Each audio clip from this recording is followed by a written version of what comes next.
കണ്ട് സായമടയടം ഞാൻ കാണണതാ എടുത്തെറിയട വൈര് നീ എറിയട നീ ഇങ്ങോട്ട് നെഞ്ചത്തിട്ടെറി നീ ഇപ്പെറി എറിയട.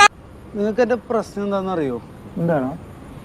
തിന്നട്ടെല്ലിന്റെ കുത്ത് അഴുക്കച്ചെറുക്കൻ തന്തേക്കാൾ മോശം. തന്ത ഭയങ്കര കുഴപ്പമായിരുന്നു.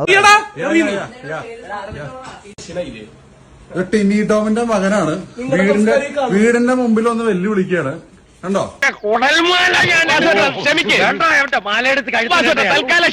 കണ്ടോ? വീടിന്റെ മുമ്പിൽ ഒന്ന് വെല്ലുവിളിക്കുകയാണ്. മാഡം ഞാൻ ഇവിടെ തന്നെ താമസിക്കുന്നത്. നട്ടലുണ്ടെങ്കിൽ നമ്മൾ നേരിട്ട് സംസാരിക്കേണ്ട കാര്യമുണ്ടോ? ആവശ്യമുണ്ടോ? പൊതുവാൾജി എനിക്കിനെ ചോര കളക്കണ്ടട്ടാ. എന്തിനാ മനുഷ്യന്മാരെ കൊണ്ട് പറയിപ്പിക്കുന്നത്? അത് നല്ല അടികൊള്ളാത്തതിന്റെ തെറി വിളിക്കുക. ഞാൻ കൊച്ചാന്ന് പറഞ്ഞ കേട്ടില്ലെങ്കിൽ തെറി വിളിക്കുക. പറഞ്ഞ കേട്ടില്ലെങ്കിൽ തെറി വിളിക്കുക. പറഞ്ഞ കേട്ടില്ലെങ്കിൽ തെറി വിളിക്കുക. പറഞ്ഞ കേട്ടില്ലെങ്കിൽ തെറി വിളിക്കുക. എടുത്തെറിയട വൈര് നീ എറിയട നീ ഇങ്ങോട്ട്. ഈ നായിന്റെ മോനെ ഇനി ഞാൻ കൊന്നുകളയും. തന്നെ കൊണ്ടൊന്നും കൂട്ടിയേ കൂടില്ല. നല്ല പ്രായണ്ടല്ലേ, വല്ല പണിക്ക് പോയിക്കൂടെ? നിങ്ങളുടെ കുടുംബത്തിന്റെ സംസ്കാരം നല്ല അടിപൊളിയായിട്ട്. ടിനി ടോമിന്റെ മോൻ, സിനി ആർട്ടിസ്റ്റ് ടിനി ടോമിന്റെ മോനാണ് ഈ കാണിക്കുന്നത്. ഓ ഇതാണോ അപ്പുറത്ത് പൊട്ടിക്കിടക്കുന്ന കക്കൂസ്? എന്താ എടുത്ത് തലേ ചുമക്കണമെന്നുണ്ടോ? ആർട്ടിസ്റ്റ് ടിനി ടോമിന്റെ മോനാണ് ഈ കാണിക്കുന്നത്.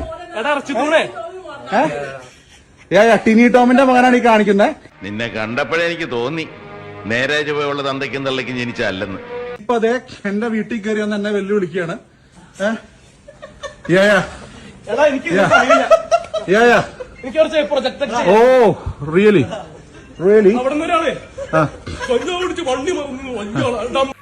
നിന്നോടൊന്നും പറഞ്ഞിട്ട് കാര്യമില്ല. നോ ഇൻഫർമേഷൻ, വിവരമില്ല. ധൈര്യം ഉണ്ടെങ്കിൽ ഓ ഹോ ഹോ നീ ഇങ്ങോട്ട് വാടാ.